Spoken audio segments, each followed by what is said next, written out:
my god, I did not know this video was going to be on the schedule for this week. And then Sunday, NATASHA DENONA just dropped not one, but 2 new palettes. Normally I have an idea of the videos I want for the next week, but she took me by surprise with this one, and here we are on this fine Wednesday with both of the new NATASHA DENONA Eye Sculpt Texture and Tone eyeshadow palettes. In today's videos, I have swatches of these in natural light.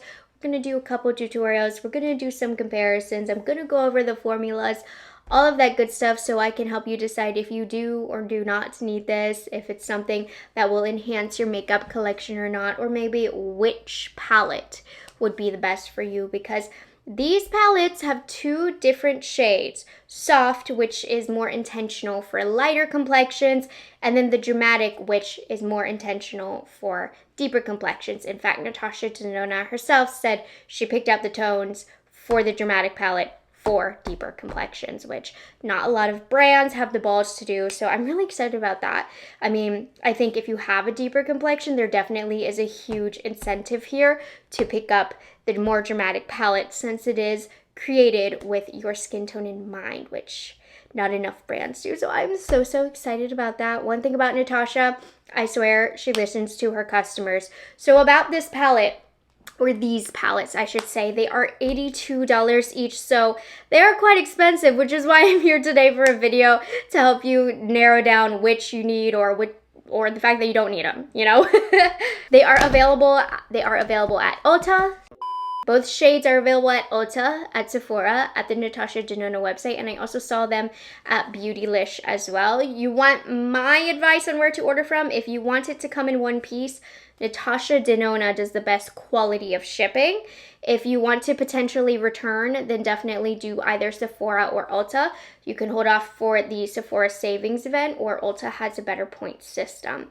So kind of depending on that and your needs, those are where I would go for what reasons. I didn't realize this. We actually have a brand new matte formula in these palettes, which I'll talk about when we get to the swatches. And I would say the 2 are pretty different from each other. Now, I'm very grateful. I received these in PR. However, I've been ordering NATASHA DENONA for so many years. I still ordered it. If I want it and I want to review it, I'm going to buy it. I don't care. But of course, I'm super grateful to have gotten these in PR so I could get this review up just a little bit earlier for you guys. But as you know, that doesn't affect anything. I buy it anyways. I'm going to tell you if I don't like it or not, or if I love it. So this is an 18-pan essential palette of textures and neutral shades in NATASHA DENONA's iconic, user-friendly, velvety soft formulas designed to sculpt and enhance the eyes. Now, where these 2 palettes stem from are from this surprising little mini eye sculpt palette that ended up selling so well. And honestly, when this first launched, we all, including myself, talked about how much we didn't need this. And then I did buy it, and then I used it all the time. It's my go-to travel palette. I kind of keep it at the side because it just has all of those basic neutral sculpting tones for really the base of any look, or for a whole look in of itself. And so thus came the whole Eye Sculpt Texture and Tone palettes. Each of these have 18 pans, so there's a lot of shades in them. And the 2 shades are quite different from one another. They offer different things, different formulas, different finishes, and I'll go over that in the swatches with you. According to NATASHA DENONA, both of these palettes are permanent, so if you're kind of on the fence, truly there is no rush. So I did take a look at the mini sculpt palette versus these 2 new ones. There are no repetitive shades between these 3 palettes, and I think we've gotten into all the details, so I'm gonna go ahead, take you straight to the swatches so you can see what these 2 look like up close and personal. So let's start off with the packaging. The packaging is really sleek and simple, very pro forward, I would say. And then the back, a lot of you guys asked, you can poke them out, rearrange them, and then you'll just be able to tell which one it is. That it'll be right here, soft. So these palettes are both made in Italy, and they have a 24-month shelf life. And this one is the soft palette. So how these palettes work is the columns are all color families. So R stands for rosy pink, peach warm, yellow golden, neutral cool, peach warm, W for warm, or neutral cool. So that's how that works. And then also it's done in lightest to deepest. For size comparison, I have a regular midi palette, and as you can see, this new eye sculpt palette is actually a little bit more compact. It's about the same level of thickness, but a little bit shorter because there's a lot less space in between the colors. And these are the midi size pans, so you can mix and match these pans with any midi size palette. Here's a closer look at the soft palette. This one is majority matte. Now, what I didn't realize is there's actually a new matte formulation introduced in this palette called the Silky Matte formula. From what I've touched, it doesn't feel too different from the regular creamy matte formula, but this palette does not have any of the creamy matte formula. So I have this insert that I was given right here. So SKM stands for the new Silky Matte formula. SC is going to stand for the Slip Cream Matte formula.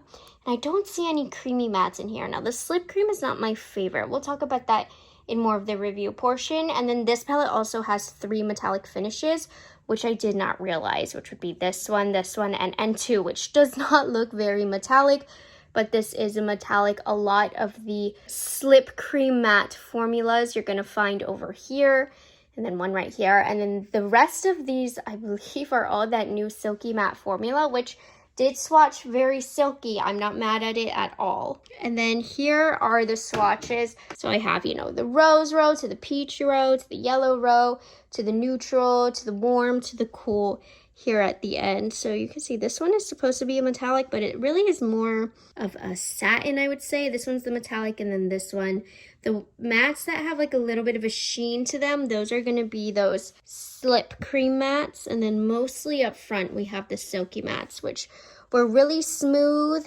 not too powdery, decent pigmentation. So those are all of the colors in the soft palette.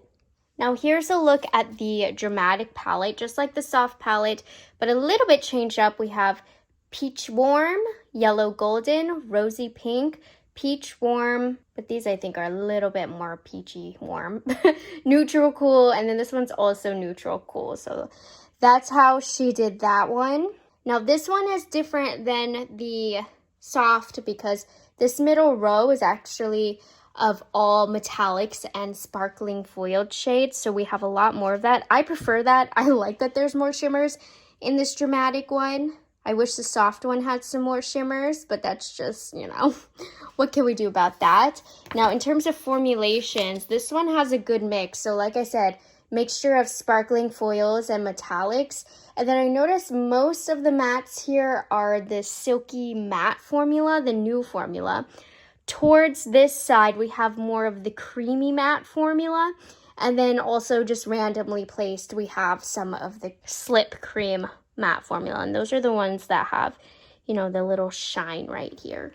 Which actually, now that I'm looking, there's only one Slip Cream matte, but there's a lot more in the soft. So if you don't like the Slip Cream matte, only one in the dramatic, but a lot more in the soft, which is an interesting mix that they decided to do that and put more creamy mattes in this one. Anyways, here are the swatches. So I've noticed the deep creamy mattes, they get a little bit patchy, but I've never noticed an issue with that with application. But the Silky mattes, this new formula, I will say they do swatch a little bit smoother, but you can see the clear difference from this to the soft palette. This is much, much more dramatic. We have a lot more sparkly shades in here. To me, this is a more well-rounded, useful palette for sure. I mean, I love both, but this one gets me going. Yeah, I mean, the soft versus the dramatic, they have pretty different formulations. I think she was intentional with that, so you wouldn't buy one or the other. You would be more likely to buy both, especially with the soft palette having more of the Slip Cream matte formulas, and then the dramatic palette having more of the traditional powder matte formulas and more metallic shades. I'm more partial to the dramatic, you guys, but I still think that this one is going to be really fun to use. So let's just go ahead and get it on the eyes now that we've seen the swatches, and let's check out the performance. Now, NATASHA DENONA, I always say she just has state-of-the-art, particularly mattes of late.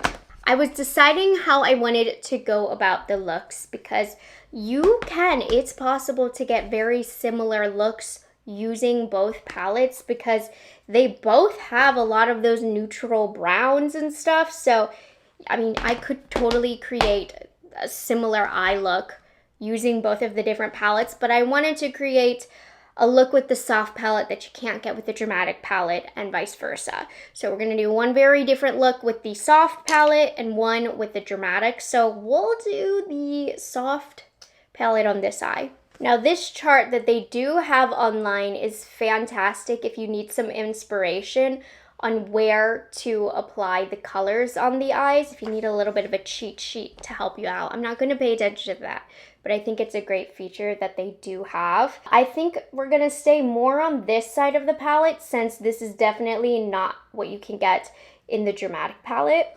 I'm not going to pay too close of attention to the tones either, but I think that's a great way to utilize this palette as well, is to work by the columns here. If you want, you know, a simple rosy look, you can just play with this row.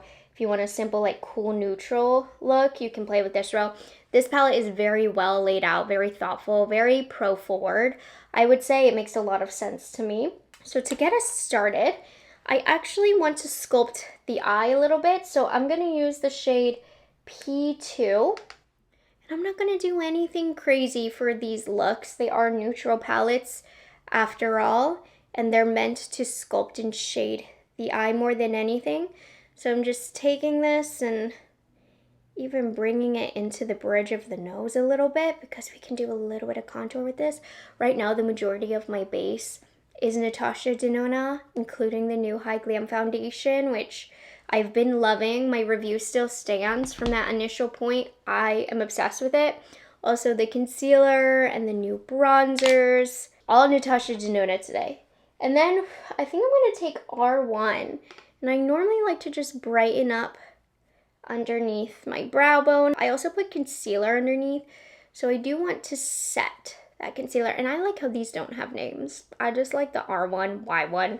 Really simple. As somebody who doesn't really care too much about names, I'm going to take a slightly smaller brush and I'm going to go into Y2 and I'm going to build up some depth. Now, with it being 18 shades of basically matte, kind of running in the neutral family, I'm sure a number of these shades are going to run similar on the eyelid, which is not my favorite thing about an eyeshadow palette, but for a gradient style palette like this, I'm less offended. But yes, that is a normal rule of thumb that I do stand by, but I'll be a little less offended just because of the nature and the premise of the palette. I'm gonna go ahead and just mix those two crease shades that I just used, P2 and Y2. And I'm just gonna put this along the lower lash line. Kind of messily. And I do like how, for the most part, these are all similar depths, but complete different tones, which can easily change the direction of the look.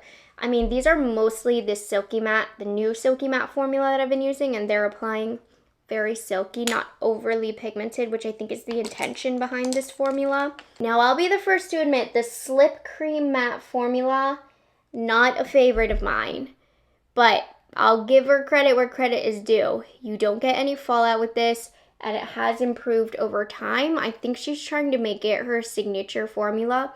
To me, it just doesn't beat a regular powder matte, but it has improved over the years, and I'm keeping this kind of high, but you can see I'm creating a shadow. We're gonna do like faux cut crease situation, so I want this depth, and this shade is really good for not making the eye messy.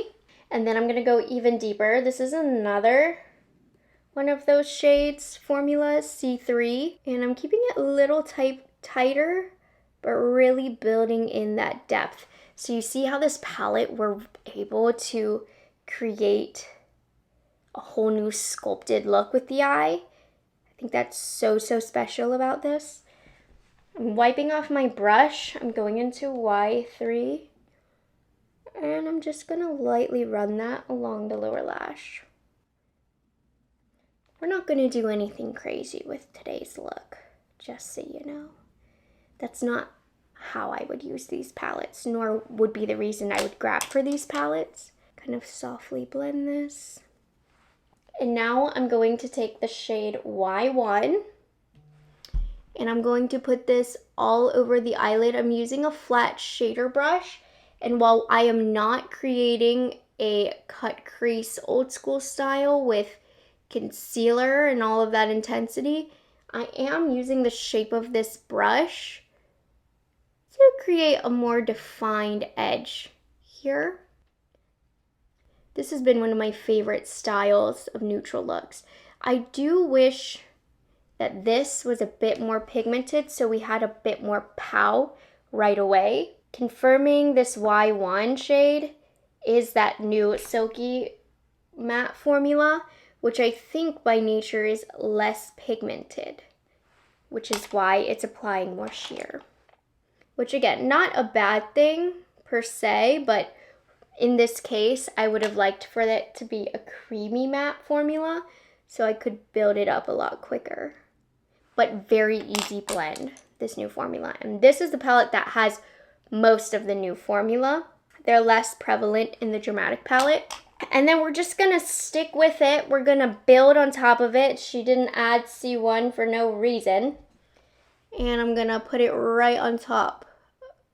And oh, it's a little messy. I'm getting some fallout. And that silky shade is so silky. It doesn't give a base for this metallic shade to adhere to, but not good. Okay, it might look chalky. I'm actually a little worried. Just because the matte formula is dry and slippery, so what does this formula have to stick to? That's not good, you guys. The OG Natasha Denona Shimmery formula would have not had any issue, and I'm talking years ago. The whole formula has changed from the brand, and that just wiped away. I'll do a wet brush, but I think going back, I probably should not have put that silky matte down first.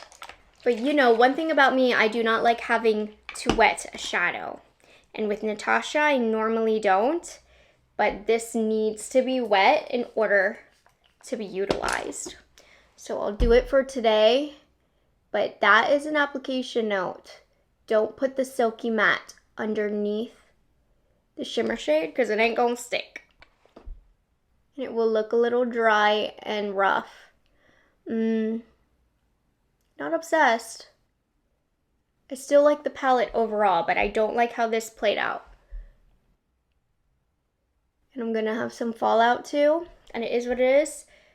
But we got there, and it is pretty.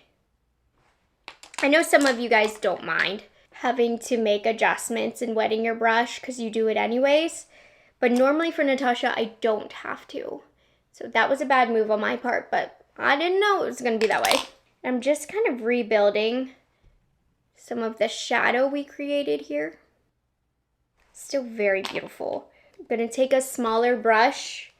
I'm gonna go back into Y1, and I'm just gonna brighten the inner lower lash line all the way in the inner corner here, tear duct area.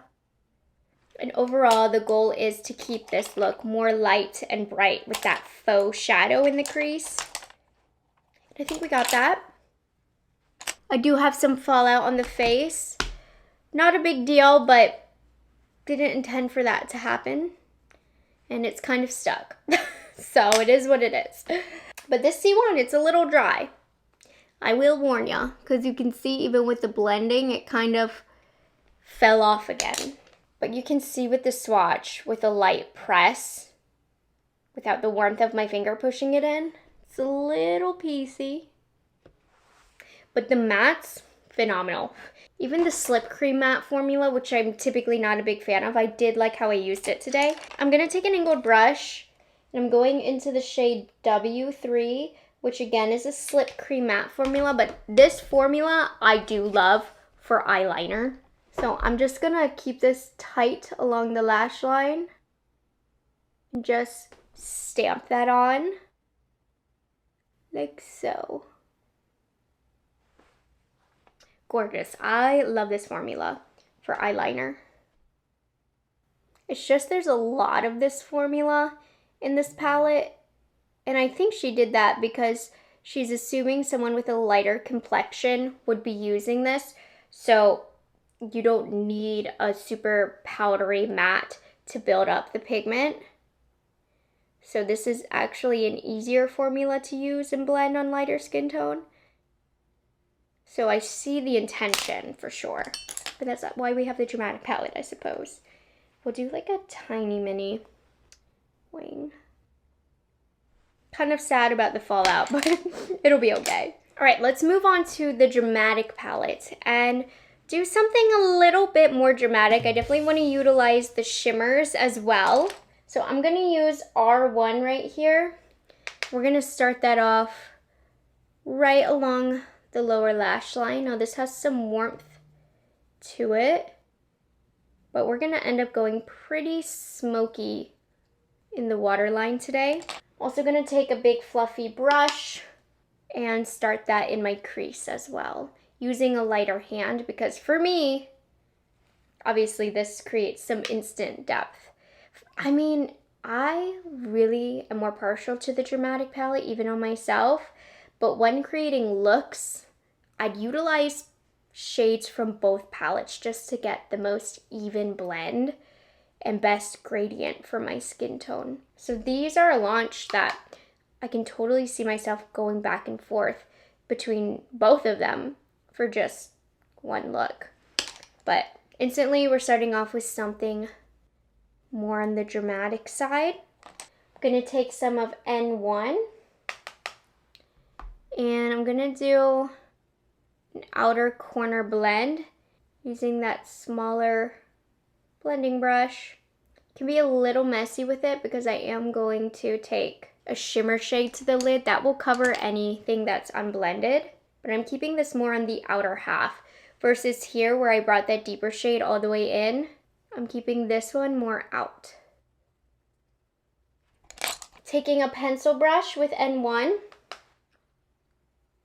lining this even closer to the lash line. Honestly, at this point, I'm gonna take NATASHA DENONA taupe, pop that in my waterline, and I'm taking my angled brush and blending that out. I want it to be really, really smoky today, so really blend that out. Going even the teeniest bit deeper with C1. Now, I'm not saying you can't get this look with the soft palette, because you could, because there are deeper tones offered in the soft palette, but this one has more undertone options. Like this one is really cool, the dark shade that I'm using, and I have just the tiniest bit on the tip, and then I'm just, again, bringing it down and blending, and these mattes are working out so beautifully. I've used no slip cream mattes at this point for this look because you can build up pigment easier. We could even do a cool halo eye. I'm not going to, but we could. We're gonna go bronzy because I want to use N2 all over my eyelid, but there are lighter options if you want for the shimmers. And this one is more of a smooth metallic shade, so it's adhering to the eyelid. Stunning. I don't know why the other one was like PC, but taking my crease brush, blending that out. And then, you know, at the end of the day, I do have a lighter skin tone, so I do want to bring some brightness. So I'm going to take just a little bit of Y2, which is a little deeper than I'd normally go for inner corner, but actually that's fine. That's perfect. And this you could also put all over the eyelid and it would be quite bright. It's this pretty metallic gold shade. Could even pop it in the center. And I think I'm going to take just a dab of C1. Just really get this nice and deep.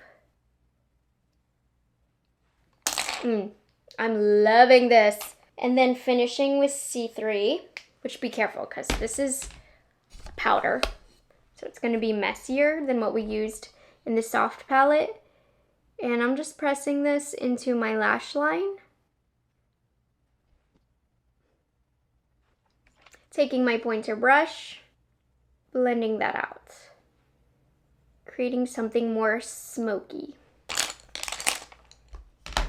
Two very, very different looks. All right, here are the final looks that we got. I threw on NATASHA DENONA Maria for the lips, just nude. And I really love how they came out. Obviously, with the dramatic palette, you don't need to get a look this dramatic. If you're my skin tone, you can get much lighter looks with the dramatic palette, and you can get deeper looks with the soft palette as well. I definitely think there can be an overlap between the two. But I got asked a lot about comparisons because neutral tones, this isn't the first time they've been done, even in NATASHA DENONA's line. So I have I Need a Nude, I Need a Warm, and Biba palette, so let's go over there. Now, if you're in between the two palettes and wanted a direct comparison, we have the dramatic on top and the soft on bottom. And you'll see in the swatches in a second, the soft palette, especially to the left side, the colors pull a lot more pink. So what I did is I matched up all of the color families. Obviously, dramatic is on top, soft is on bottom. So, you know, the color families will follow the dramatic rows. So peach warm, and then the next one are the yellow goldens, and then the next one are the rosy pinks. So I just matched up the color families, and look at the difference, especially here on the lighter side of the palette. It's much more pink in the soft palette. I think they kind of meet up in similar areas when we get to the deeper side of the palette. But between the two palettes, if you have both, definitely some of the shades will intertwine. They'll be very, very similar on the eye and serve similar purposes. But that's what we're working with if you wanted to see the two swatched next to each other. As heavily requested, the dramatic versus Biba. And you guys, these are very, very close. The good news is Biba is no longer sold. Well, that's actually bad news, but you can't get Biba anymore. And one of you guys, I believe it was Miri, said in my shopper drop that this is the new reinvented version kind of Biba. And I absolutely agree with that. There were a few of the lighter shades that are in the Biba that I couldn't quite match up with the shades in the dramatic. But take a look at this. Dramatic on top and what I could match up with the Biba. So very, very similar. If you love the Biba and need a little bit of a refresh, since yours is probably old now, the dramatic kind of meets that with a few additional shades. Now the formula of the Biba is creamier. It's that OG NATASHA formula that she doesn't do anymore. But color-wise, and still the new formulation is still good. Very close, right? And I think the closest palette NATASHA has to the soft palette would be the I Need a Nude, because it does have those pinky tones, some of the cooler tones as well. So take a closer look here. And then the top would be the soft palette, and the bottom would be what I could find was similar from the I Need a Nude. Honestly, while there, of course, are some similar tones, there's not as many as I thought that there would be. So that is a good thing.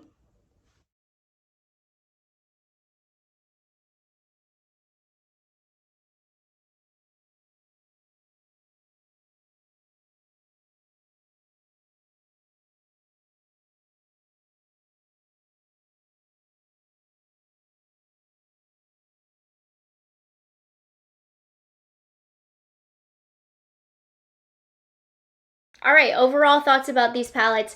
I think the quality is very, very nice. NATASHA's mattes across the board, they're all phenomenal. I had zero issues with any mattes today. The new Silky Matte formula, it's very silky, which is why my shimmer was not adhering to the lid today, so be warned. It really is a silky formula. Now the silkies I think are primarily in the soft palette because it's easier to build up. It's more sheer by nature, which just makes sense for a lighter complexion. But of course, it's not like you don't have these deeper options here as well. The dramatic palette is going to have more of the traditional powder matte eyeshadows, but I really appreciate the fact that we've got a lot more metallics here in the center as well, which I think makes it special if you are gonna pick up both, that they are different with the different formulas that they offer and finishes that they offer. However, obviously one is gonna work better for whatever range of skin tone that you're in. I think the Dramatic palette, no matter your skin tone, is gonna be pretty popular. It's a stunning palette, and I am ecstatic for my deeper complexion friends to have an all neutral palette where they're not gonna look ashy on you. So I think that that is just a big win for my melanated girls. I'm really, really excited for you. Now, of course, do you need this palette? I mean, if you have the Makeup by Mario palettes, Master Mattes, if you have any of the Viseart palettes, no, it is not a need. But this is about getting the Natasha Denona formula and having these shades available in her line. I think if you are a makeup artist, if I still did bridal makeup, I would definitely have both of these in my kit. Talk about phenomenal options here. And there's going to be overlaps. There's going to be shades that within the palette are going to look similar to one another. Across these two palettes are going to look similar to one another. Across other palettes, you have these shades. This is not a palette that is going to add anything new really to your collection if you have a collection to begin with. However, if you are low on eyeshadows and just need the good neutral tones, gradient style, these are great options. Not gonna knock the quality. Quality is great. As a neutral lover, I'm really excited about this launch, and I can tell you these are palettes I'm going to use a lot because these are the kind of shadows right now that I am using most of the time. So I'm excited about these. So I think I hit every point that I wanted. If you have any additional questions, be sure to ask down below. I hope you enjoyed this review and found it helpful. Make sure you're subscribed to my channel as I continue to use these palettes, and you'll see more looks with them. Hope you guys enjoyed it, and I'll see you in the next one. Bye guys, have a good one. It's delicious.